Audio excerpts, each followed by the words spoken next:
Hey, what's up? This is Flex Wheeler with another episode of Flex for Life with my co-host Greg. What's up, Greg? So today we're going to talk. We're going to extend the conversation that we had last time about training and the way I believed in going full range and actually a little bit beyond that. So we got a couple of videos for you guys if you want to have some different tweaks on how you want to train versus how you're training now. So Yeah, today Greg, go it's ahead and pull up specifically one for of the chest video. training. Yeah, for chess only for today. All right. So today, the first one's going to be something we really can change a whole lot, but this is you in the 2018 prep for the Mr. Olympia Classic physique. But this is you on the incline bench press. So Right. Yeah, and as you can see, what I've always done, I would measure the bar, and my eyes are closed, and I'm just going by feel, make sure that it's balanced. I would then use the granals, and I would take my finger and stretch them out, and that's as far as I would go. But the first thing I would do is I would stretch. I would let the bar come down. I would exhale, and I'll allow the bar just gravity just to let it, go deeper and deeper and deeper until it actually set on my chest. And then from there, I would press.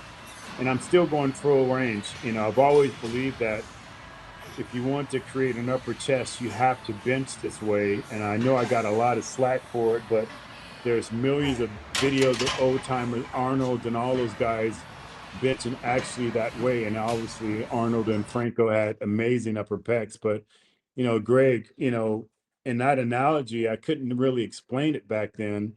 But here it is years later, and we have videos of you training the exact same way. yeah, I mean, it's obviously with the incline, you do hit a little bit of, or you do get anterior delt activation. Of That's course, it's no way And you to get that take with it the out. flat bench too, and you get that Yeah, with the of course, decline bench. of You get course. that when you use your arms, people. So let's not Yeah, get nitpicky. yeah, What actually struck me about that there was I like the way that you had your hands, like you say, just outside of chest or shoulder width.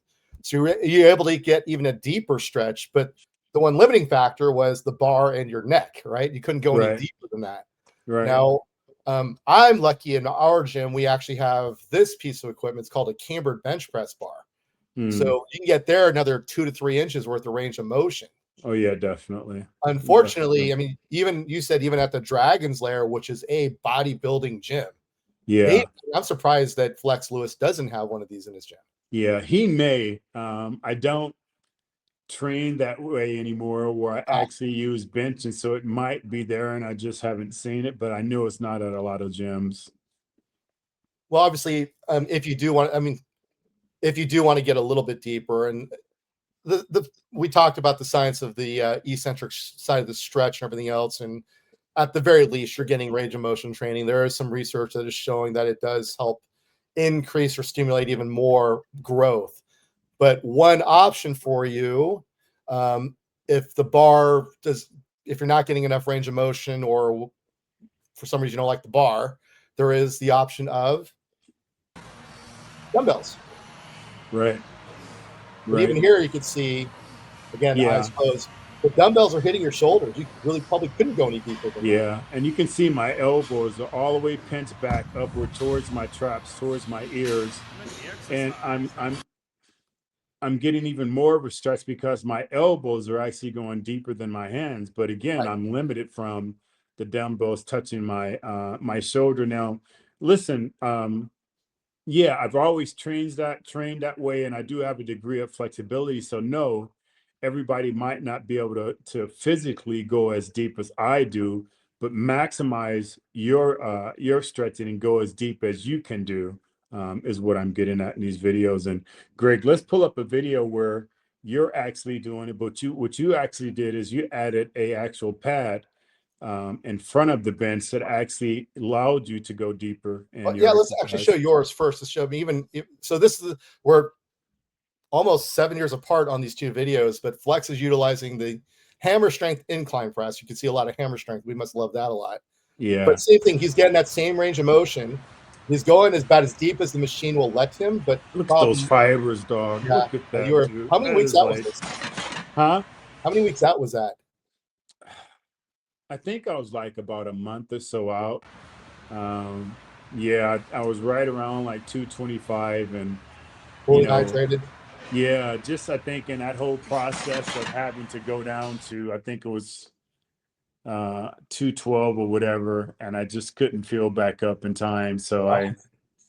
it was a disaster. But yeah, I just the condition that I had during that time was just amazing compared to being heavier and being farther out of shape. But again, in that exercise, you see, I am maximizing the stretch, and I always felt there's fibers back there. You know, if you're only going short range, it's only a short amount of fibers you're doing, and you know the pectoral muscles start from your neck, the fibers, and it goes all the way down to your rib cage. So I just felt in doing full range that I'm activating all those muscle fibers. Well, I mean, we get into the whole time under tension situation. You add a couple of inches of range of motion, you increase the time under tension as well. So that Agree. stimulates growth. But when you're limited by the machine, in this case, machines limit your range of motion because they only go so far. What I have done is add a pad behind my back. Not as visible right here, it'll be more than some of the other ones, but even Right. going all the way back, and like I said, I like controlling the eccentric a little bit more. I'm getting another inch to inch and a half of range of motion, which adds to that That time is of deep. attention. Jeez. And you can And even then you see my explode. posterior anterior delts are really stretching out the bottom as well. Of course. Yeah, I mean, they would talk about, man, you're going to injure your shoulders. That's too much on your shoulders. Listen, there's no way to bench to not engage your shoulders. You're actually not only engaging your shoulders, you're also engaging your tricep, your bicep, your trapezius. There's no way to, gosh, people like isolate a muscle. It's absolutely no way to isolate no muscle on your body. It's just you have secondary muscles that come into play to be able to do every exercise. So yeah, it's just really interested in the internet warriors who kind of try to put down the way that we train. But if you look at it, you have historical people who did it back in our times. Go back and look at Arnold and Franco, the way they bench. They're actually coming down to their neck and doing that. And they had both some of the most amazing upper pecs in the world. And it's more injury free, doing those. It's always the most dangerous pec move you can do is when you're doing flat bench. That's where everybody's torn their pecs just because of that harsh angle. But, again, there's more ways than one to skin a cat. And we're just going to give you some visualization on other ways that you can try to train differently and see if it works for you. Yeah, because I know I mean, you go back to pumping iron when Arnold was doing those dumbbell flies. I mean, he was Why? almost how close to the ground was he coming at the bottom? Yeah, crazy And white. I've heard that same thing about going too deep might injure yourself, or people talking about a lot of guys have been utilizing the incline bench dumbbell curls for biceps when they're hanging off the back, and I've seen a Yeah. lot of statements about how I could just feel my biceps snapping, and my thought is you're just not flexible enough, basically, Yeah. or you're going too heavy. Yeah, and that's my thing. Go to your full range. You may not be able to go to my full range because of my flexibility, or your full range because of your flexibility, but maximize your full range. It may visibly look different, but if you're going to your full range, that is your full range. And if you exceed that, that's when you're going to run into injuries. I never exceeded it, even though it looked like I'm really, really stretching, but my flexibility allowed me to do that. And I knew that, and I stopped before Right. I got into that injury point where I'm actually over, stretching the tendons or the muscle fibers. So don't visibly look at us and say you have to go that deep. Just kind of understand your body and your flexibility and take it to its limit. Well, I mean, there was a days when you and I can kick over our own heads, right? And those days are far gone because we haven't kept Yeah. up our flexibility. In all walks of life, you need to understand your limitations or it's going to be pointed out to you. If you're a beast of a fighter and you get older, understand that young warrior's coming up, and pay respects to them, or else they're going to run through you before you ever knew it. I just Being on the top of the world in bodybuilding, I understand I'm not that guy anymore. So the weight that I push and my activity, is based on what I'm trying to achieve. And like I said, I don't train when I go to gym. I'm exercising. I'm exercising. Well, I like how you made it very clear. It's very individualized because I mean, I just going back and you telling me how back in your day, um, everybody was doing behind the neck military presses, shoulder presses, and you have shoulder issues from that. And you said Chris does not. So there's individual differences in flexibility there or range of motion. Yeah. One other thing is weird is like people don't do pull-ups anymore. And I remember like it was the number one thing that we did for back width. And what's crazy is we actually didn't only do pull-ups, we would have weights. So we'd have like that harness that goes around your weight and have the chains. We'd Oh, have like freaking 345s on there doing pull-ups. And pull downs behind the neck. right. I talk to a lot of people about that because if you think about doing a rear double bicep, that's actually the muscle engagement that you have. And I think that was one of the reasons a lot of us had incredible, double back displays because we all did pull downs behind the neck and we did pull downs. We understood doing pull downs from the front is actually stretching the muscle for width, but doing it behind the back, you only can pull down so far as a contraction move. No. But that's something I just don't see a lot anymore. People doing that. Yeah, I mean, we're in different states now, but I'm at what would be considered a physique gym or a bodybuilder gym. I don't see people. I don't do pull-ups either. Come to think of it, um, and you go to a very much a bodybuilder gym. Are you seen a lot? And you're not seeing a lot of pull-ups there either.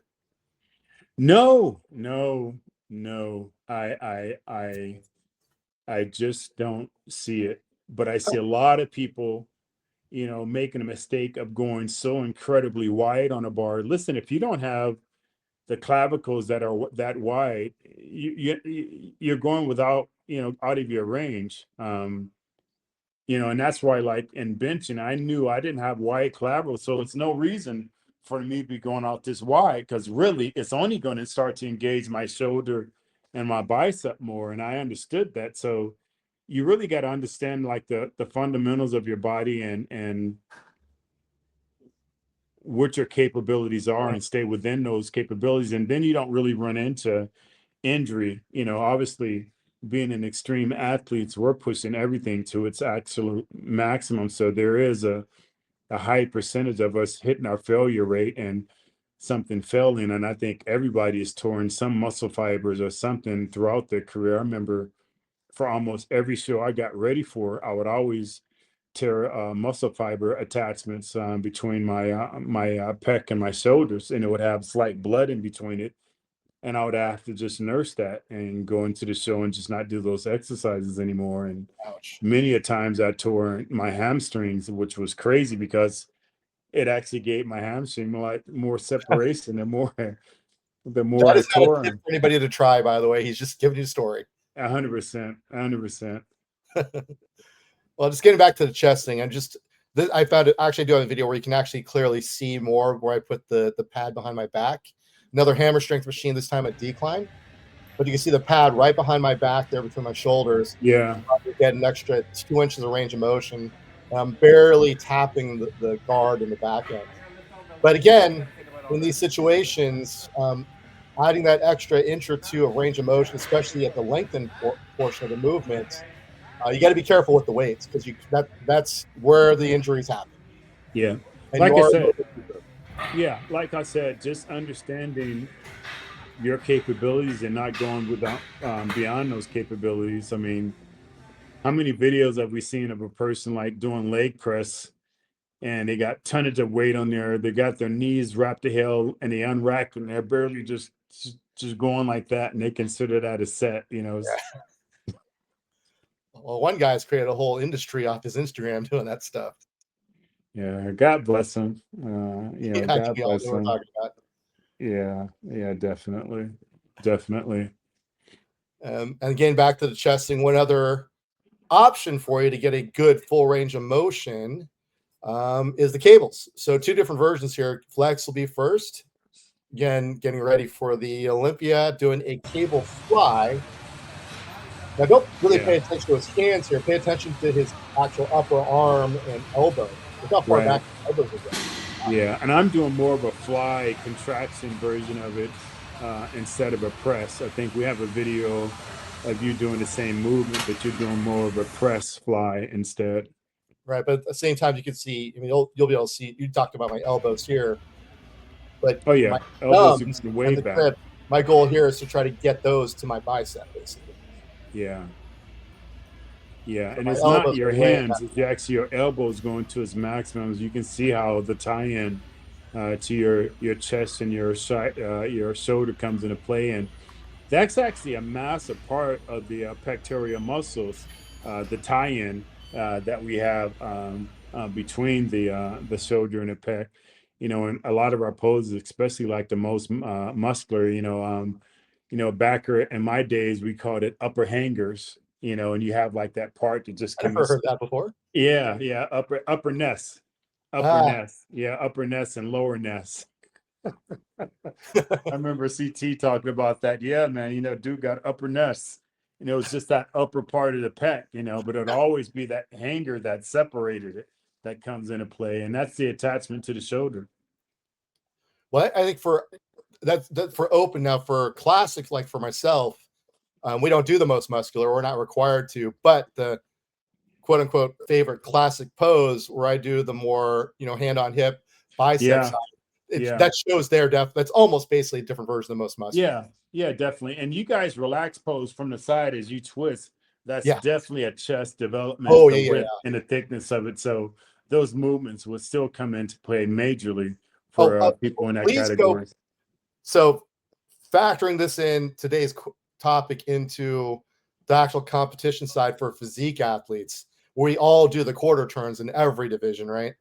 Factor in how important is, especially for the newbies, how important that first side turn is, and making sure you get that part specifically Yeah. um, when you get that twist. And I remember you hammering that in even to my wife, who was a figure pro, that twist portion and getting this part here, Yeah. showing that off.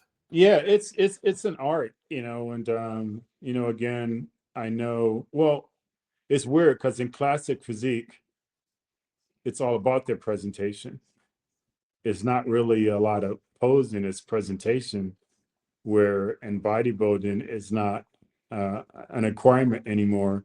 But your skill set and understanding your abilities and your showmanship goes amazing. Again, I remember, working with your wife, and her hands would be like, really clenched, and I would just thump her hands like, relax. And she'd be like, and then she later on telling me her clients she'd do that. She's like, I'm gonna do this. You're not gonna like it, but flex it to me. Just thump your hands because your hands will be all constricted. And I'm like, no, relax. Relax your hands. It's all a presentation. It's all a illusion. You're twisting, trying to engage your shoulder width in your expansion, while twisting, trying to give an illusion of a smaller waist. And Mhm. it's all about illusions. In bodybuilding and poses, it's all about illusions and understanding your weaknesses, and then understanding the ability to be an artist and hide your weaknesses and heighten your strengths. It's all about presentation, man. Yeah, take note, especially the guys starting out. That's especially the guys starting out at the regional level trying to qualify for nationals. It's that first set of quarter turns pretty much seals the deal. Oh yeah, I remember that was still our first call out, and based on those quarter turns, is how you're going to get called up versus the end the comparisons and a muscularity round and in posing. That's the first sight that they see on stage, and unless you have a very powerful name or a huge presence that got there before you, judges are No. not going to know who you are, and that's what they're going to be looking for to move you up in rounds and comparing and stuff. Yeah, I think my advice would be at the regional level, definitely when you're trying to qualify for nationals, it's those first quarter turns. So be ready for those. Um, at the nationals, it was quarter turns, and then there was actually they added in the front double by and back double by as part of the Oh initial yeah, set. yeah, So yeah. that's those are really, I mean, those are really what sets the tone from what I found, because I know once you get putting that first call out, then that's kind of things are a little bit set there. And then after that those first couple of poses, like I remember at nationals when they kept me in the middle after the back double by, I felt like, okay, I think I'm set. Yeah, I mean, it's different now. Back in our time, if you were in a first call out, the first five was the top five. Yeah. And I know a lot of people start complaining they never got compared to this guy, so they purposely now move it around and cause confusion, allow people to get compared to other guys. But still, at the end of the prejudging, they call back out. They start back out with the top four, top three person, and then they bring out the top two, and chances are that's going to be who the top two are in the show. Yeah. So as we kind of finish this one off, you want to give some advice on number of exercises, sets, and reps that work Yeah, for you, that work for you. yeah. I just, you know, I start understanding towards the end of my career, but and we always knew it. Like we would squat, and my maximum I could only go up to like 6 plates, and my nose would burst and shoot blood out, Only. and all that stuff. But it wasn't really a real workout. It was more mentally. We always knew if I just dropped that weight down and did 315 for a set of 20, my legs are on fire, my cardio is on fire. You got an amazing pump, but man, you got to go there mentally. You got to be prepared for that. It's so much easier to do a maximum weight one or two and you're good versus lightening that weight up. So I came up with the concept of just 20s. And Mm. I kind of stole that from this amazing arm workout that we call 21s. Oh yeah. 7 half range, 7 upper range, 7 full range. And always your muscles are on fire. So I just came up with 20s for everything I did. And what that does is it allows you to have an incredible intensity in the muscle without having to go up to a weight where you're actually going to fail or cause a tear. And the first time I really put that to the test is when Stan Effering became one of my clients. I knew he had an education in kinesiology and all that. I knew he was incredibly strong as a power lifter, and it really challenged me because honestly, I was like, do I tell him about my philosophy and what I think, or do I give him what I know he's used to? And it was like a money situation. I'm going to mess with my money here, and I'm like, I'm just going to be honest. I'm like, hey man, it's my philosophy. This is why. And I gave him my different scenarios on, speed skaters and people in prison, how they train and all that. And he just looked at me and said, hey, you're the professional, you lead, I follow. And it worked for him. And I remember he coined this saying, 20s will change your life.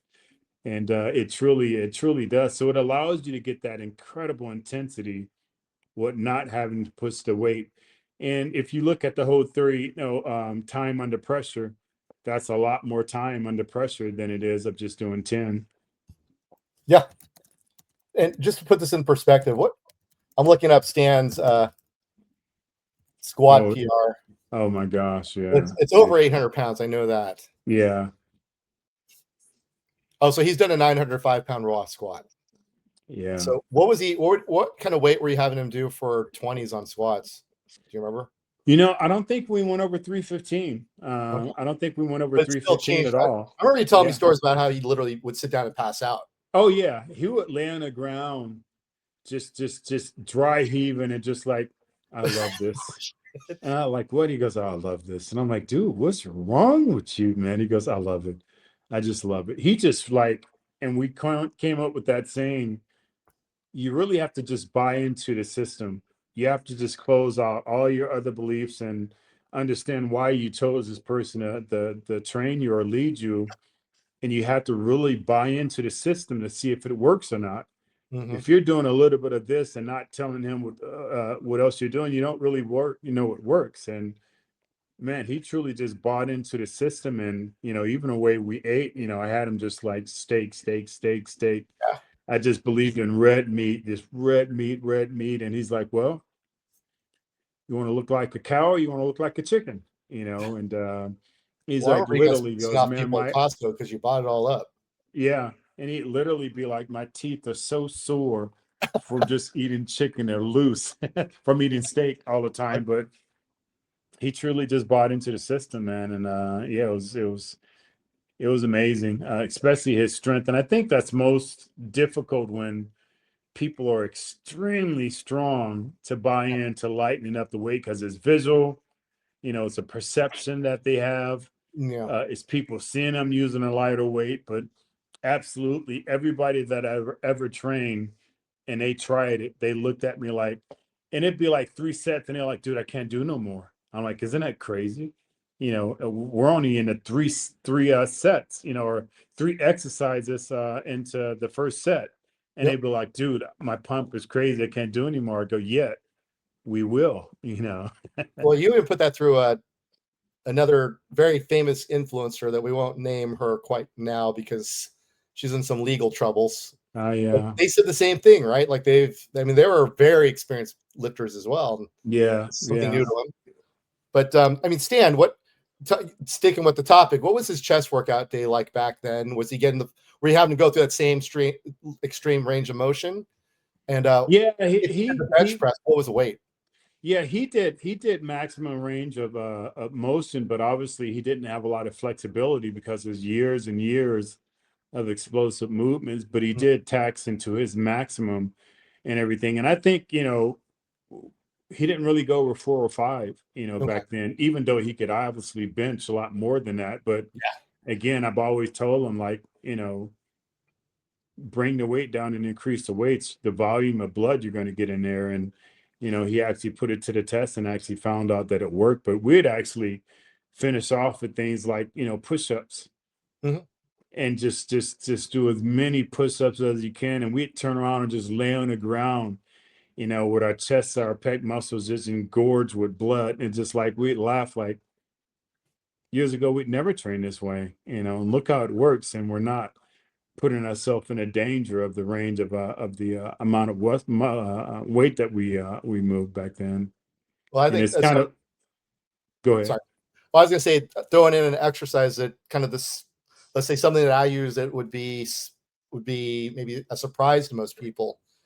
Finishing things off with deficit push-ups, like you just said, where feet up on a bench using those push-up Oh bars, but then yeah, going again as deep as possible. yeah, That again, you blast those out to failure. It's going to change your life. yeah, You're going to have to yeah. roll over on your back and to get the sit up. I advise anybody to just take us up on it.